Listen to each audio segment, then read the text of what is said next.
Hello, Dr. Brant Hulsebus here, and welcome to another edition of Ask the Chiropractor.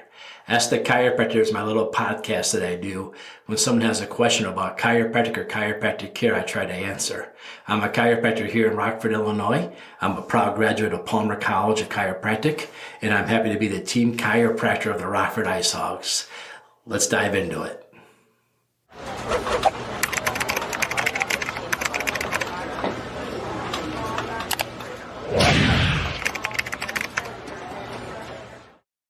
Welcome to another edition of Ask the Chiropractor. Today I'm going to talk about something that a lot of chiropractors get guilty of assuming that patients already know, or maybe other healthcare providers already know. But we continuously get surprised again and again by the lack of people who don't seek our care for this condition. What is that condition? Disc problems, lower back disc problems in particular. A lot of people today still don't know they should go to a chiropractor when they're having a lower back disc issue, lumbar disc issues. Chiropractors have been taking care of this forever and ever. And just recently, another study came out proving this again. The Frontiers of Medicine 2025, January 3rd edition. Comparative clinical efficiency of acupuncture combined with manipulation or other non-pharmacological interventions in treatment of a lumbar disc herniation. A prospective, multi-arm, randomized, open-label, blinded endpoint trial. So what did they do? They went through all the research again and they looked to see, other than pharmacology, what's the best way to take care of a lower back issue. And again, they found that chiropractic leads the way. Much better than traction, much better than physical therapy. Now, chiropractic with traction, chiropractic with therapy, chiropractic with acupuncture. These are all things that are awesome. You even increase your odds of improving. But again, over and over again, you can go to PubMed and find articles. What is PubMed? I've talked about this many times. PubMed is the place where research gets publicized that's universally accepted, meaning that any one journal can print any one thing. But to get your journal, your research paper, PubMed indexed, means it goes through a tremendous amount of scrutiny to make sure that your research is valid, was done properly, and is something that you can look at. Myself, I don't always see eye to eye with different medical providers, so whenever I walk in, I usually walk in with 3 or 4 PubMed articles, and we just don't argue because we're not going to argue with the results of PubMed. So if you were to go into PubMed and type in chiropractic and disc herniations, you just won't believe the amount of studies you find. Now, they call this a manipulation. That's the term in research they use for a chiropractic adjustment. But they showed that chiropractors are doing the best when it comes to disc herniation. What is a disc herniation? What's going on? Between each one of your bones, you have a disc. Your lumbar spine, your cervical spine, and your thoracic spine. The bones of your vertebrae that makes up your entire spinal column. There's a disc in between. The disc has a gelatin, watery-like material in between them. It acts as a shock absorber. It also allows you to move and bend.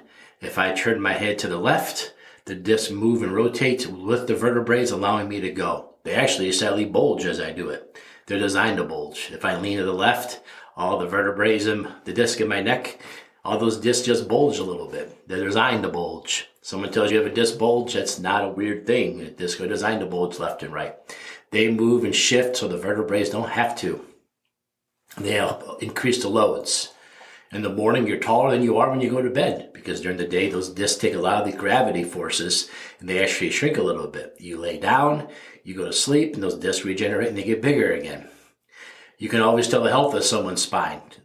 Not be the whole spine, but the individual spine vertebrae based on the disc in between them. What happens is your discs have no direct blood supply going to them. If 1 or 2 of your bones are subluxated, meaning that they're in stress, they're out of alignment, they're not moving the way they're supposed to, the body intelligently locks them up so they can't damage themselves anymore, but now there's no motion between those 2 bones. What happens then is the blood supply there is no blood supply.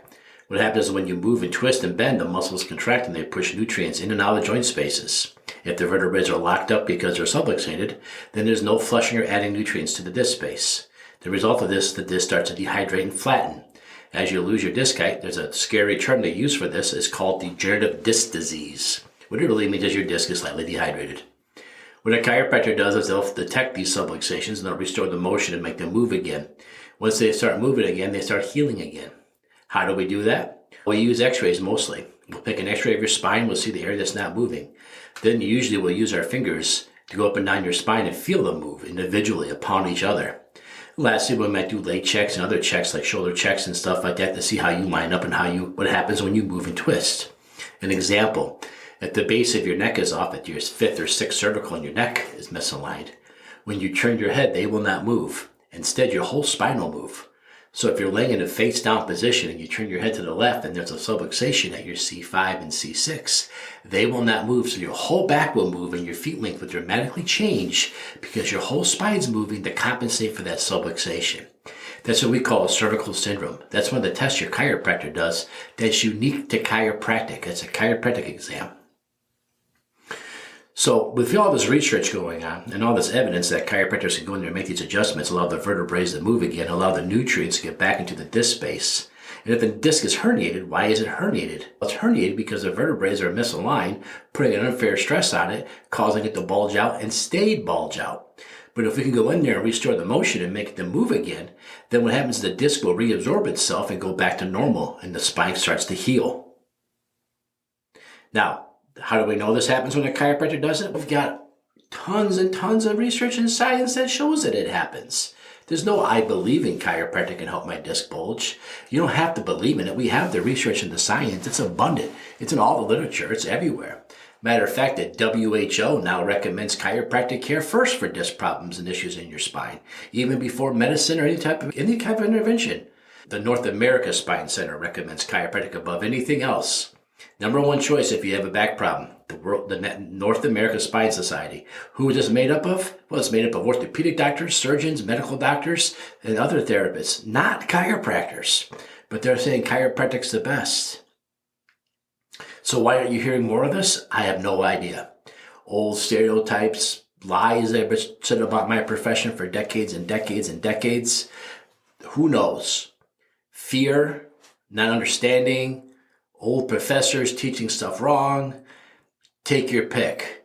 But if you want to look at the science and the research, and you want to look at what's published, and you want to look at the recommendations of the WHO, the North American Spinal Society, over and over and over again, it says chiropractic. So if you're having a disc problem in your lower back and you're hesitant to see a chiropractor, my question is why?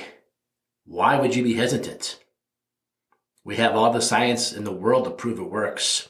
Chiropractic has next to no side effects, no negative side effects. Lots of positive ones, right? Because we help the nerves where they go and everything they do, not just the back pain. Tons and tons of positive ones. This is because you might have to go again and again. You're going to have to do that with physical therapy. You're going to have to do that with going to a gym. So that's an unwarranted fear. When you go to the chiropractor for your lower back pain, the chiropractor, one, should be able to use x-rays you've already had as long as they're recent. If not, it takes some new ones, do the exam on you, tell you what's wrong with you, show you on the x-ray or the findings what they discovered, then review a care plan with you with obvious goals. Introduce more stuff along the way that you can help you heal. Like the number one way you help a lower back heal is getting up and walking. Moving. I think it's comical. That's in a 1926 chiropractic textbook, to get up and start moving after you get adjusted. And over the last 10 years now, when you have an orthopedic surgery, now they tell you should get up and move around. That's been in our textbook since 1926. So to me, it's comical that we're a new thing. We're an alternative thing. We've been around for a long time. We haven't changed very much what we do, just because it works. We might change the way we detect it and find it, but chiropractic's been around forever. So again, if you're not going to the chiropractor, we have these weird reasons. Either when somebody's scared you not to go to the chiropractor, there's no reason to be scared to go to a chiropractor. That's crazy talk. We have the lowest malpractice rates of any healthcare provider because we don't hurt people. People don't come here as typically and get injured.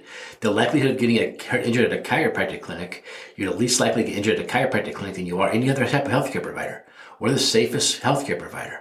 Now, is everything perfect? No one's ever perfect. But how many surgeries have you heard that go bad? You hear about them all the time. Or infections that happen, stuff like that. They happen all the time. But with chiropractic care, it's very infrequent that somebody ever gets hurt. So we are safe.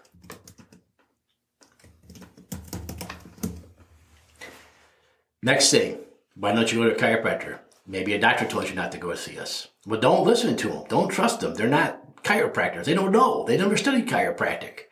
Only chiropractors study chiropractic. So the only person you should trust if you should go see a chiropractor is a chiropractor. So get your information from your doctor, get your x-rays, go ask a chiropractor whether they can help you or not. They're the only ones that know. So if you've had a disc bulge, disc problem, lower back issue, I'll put a link to this next research paper like I always do. But there's just tons and tons of research papers out there about the benefits of chiropractic care for lower back issues and disc issues. There's just, every time I go on the internet, I find more. Oh, the colleges are putting out new papers all the time. It's gotten to the point, like, can we please research something else? Because we've researched this to death. But it doesn't really matter because the majority of people still aren't seeking chiropractic care first.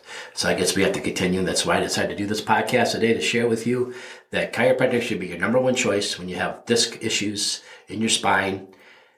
Number one, but even more number one, especially in your lower back. All right, if you have a question about chiropractic or chiropractic care, the only person that you should listen to or talk to is a chiropractor. They're the only ones that know. Never ask your chiropractor questions about your teeth. Never ask podiatrist questions about your hair. Go to the experts. Go to the doctors that do those things. Thank you for tuning in. If you have a question about chiropractic or chiropractic care, leave a message or a comment wherever you're listening to this or hearing this, and I will make sure maybe next time you'll be the question of the week.